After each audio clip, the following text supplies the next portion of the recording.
वाराणसी प्रशासन की तरफ से ये बताया गया है कि वक्फ बोर्ड की बनारस में कुल 1637 संपत्ति हैं और 1637 संपत्ति में से 25% संपत्ति ऐसी हैं जो सरकारी ज़मीन पर बनाई गई हैं।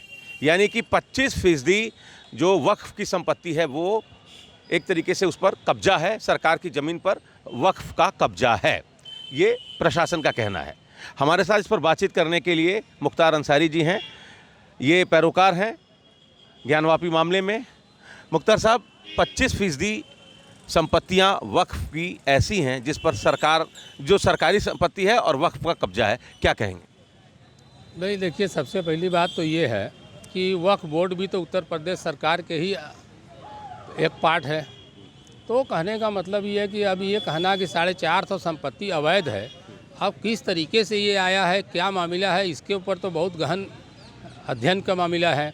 रहा प्रशासन की बात और उत्तर प्रदेश सरकार की बात, तो जो ज़िले से रिपोर्ट गया होगा वह उत्तर प्रदेश सरकार के मुखिया या जो लोग बता रहे हैं, ठीक है, वो बता रहे हैं, मगर हम समझते हैं कि इतना ज़्यादा प्रॉपर्टी सरकारी ज़मीन पर मुस्लिमों का ऐसा कब्जा नहीं है और ना ऐसी बात है। कुछ हो सकते हैं मगर इतना नहीं होगा जितना बात आ रहा। बहरहाल वह पेपर का अध्ययन है।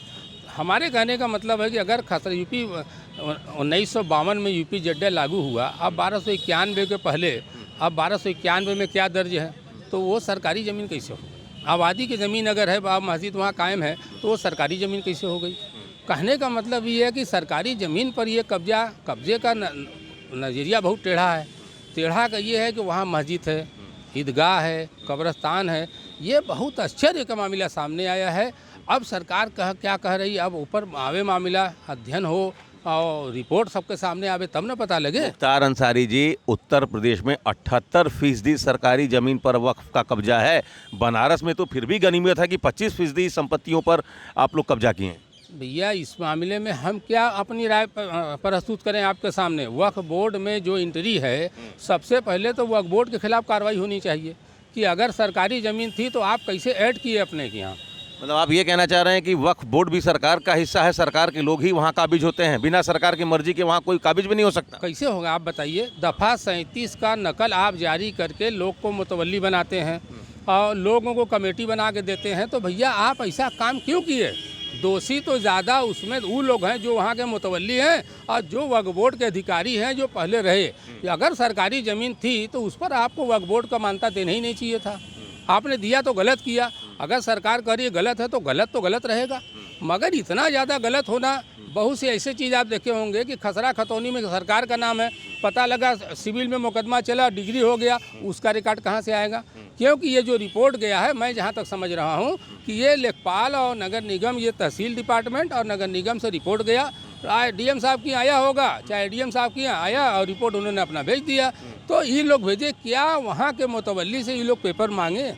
क्या वहाँ के जो कमेटी मांगे? आपको ये लगता है कि नगर निगम, तहसील, लेखपाल, इन तीनों में ही ये पूरा मामला गोल मामला यही हो जाता है? हम कह रहे हैं कि वह लोग रिपोर्ट लगाए तो किस बिहाफ पे लगाए? रेवेन्यू रिकॉर्ड पे लगाए होंगे।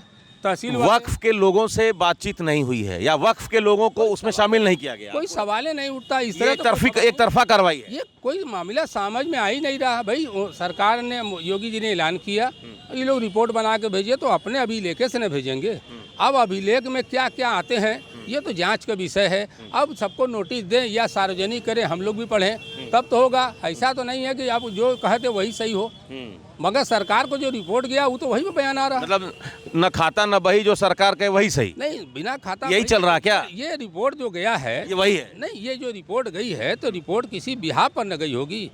अगर सरकार ने जांच कराई, सरकार ने जांच कराया, जांच में ही सारी रिपोर्ट जो सामने आई। मैंने यही तो कह रहा हूँ कि सरकार ने जांच कराई, आ गई। हम कह रहे हैं क्या किसी भी अधिकारी को ये पता है कि 5 अराजी नंबर 5 मौजा केसरीपुर में उस पर वक्फ प्रॉपर्टी है? कैसे उनको मालूम? जब आपके रिकॉर्ड में वक्फ दर्ज नहीं है तो आपको कैसे पता कि ये कब्जा किए हैं, वक्फ बोर्ड में ये दर्ज है? ये हमको कोई बता दे जरा। भैया, तो अगर वक्फ संपत्ति है तो फसली वर्ष से और तरीके हैं, उनसे पता तो चली जाएगा ना। आपके पास रिकॉर्ड तो होना चाहिए ना। इनके पास कौन सा वक्फ का रिकॉर्ड है कि ये बता दिए कि वक्फ का कब्जा है?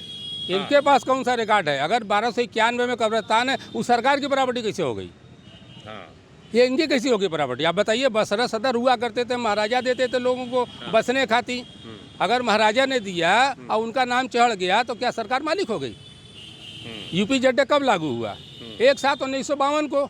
आप वहाँ से लेके चलेंगे, अगर 1291 से लेके चलें, आधा बनारस खाली हो जाएगा।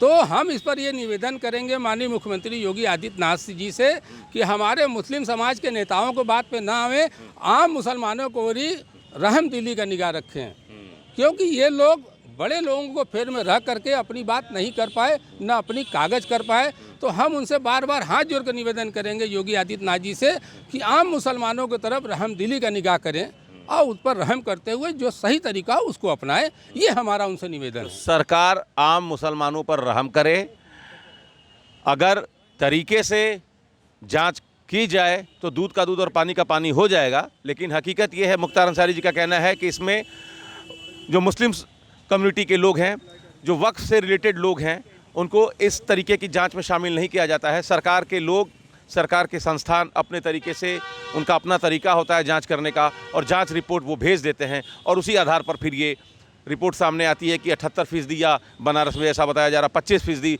वक्फ की संपत्ति जो है वो सरकारी संपत्ति पर कब्जा करके बनाई गई है। Amit Singh, TV9 UP, Varanasi.